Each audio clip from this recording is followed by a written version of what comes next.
Now that President Obama has prevailed over opponents of the Iran nuclear deal, he and his party and his administration have some fence-mending to look forward to.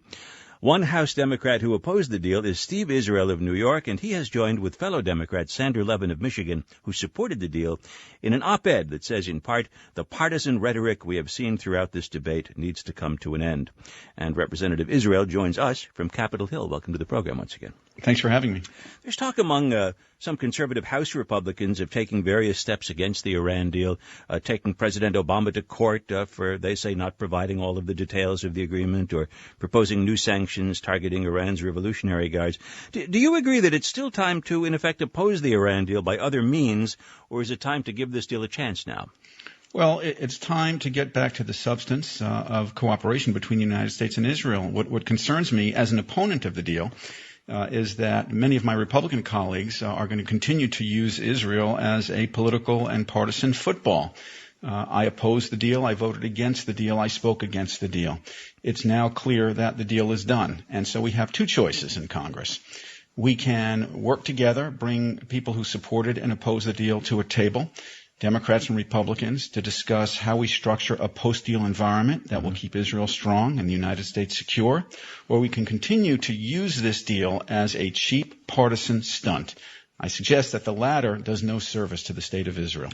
How would you weigh the idea of new sanctions? Let's say if they were viewed by Iran as undermining this deal and their commitment to it, would that be reason for you to oppose new sanctions, or can you imagine a bill that you could support? It depends on how those sanctions are calibrated. It depends on the substance. Let me give you one example. Instead of simply having a vote today where members of Congress could approve or disapprove the bill, they decided not to double down but to triple down. And so they introduced another bill that would not allow the president to remove sanctions. The problem with that bill is that it expires on the last day of the Obama administration. Now, that is just overt partisan politics. It's irresponsible, and it reminds us that the Republicans will continue to go too far to try and exploit differences. The op-ed that you wrote for The Hill with Sandra Levin is headlined, Two Jewish Congressmen on the Post-Deal Environment.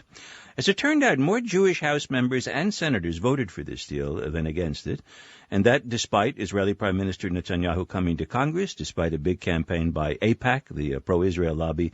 Did Netanyahu overplay his hand on this issue? Look, I have always rejected the argument that members of Congress cast their vote because they're Jewish or not Jewish. I didn't cast my vote as a Jewish member of Congress. I cast my vote as a member of Congress.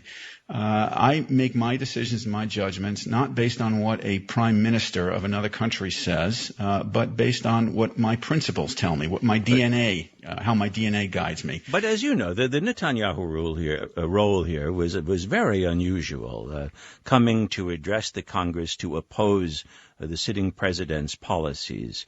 Was that something that just went beyond precedent and perhaps good relations with Israel?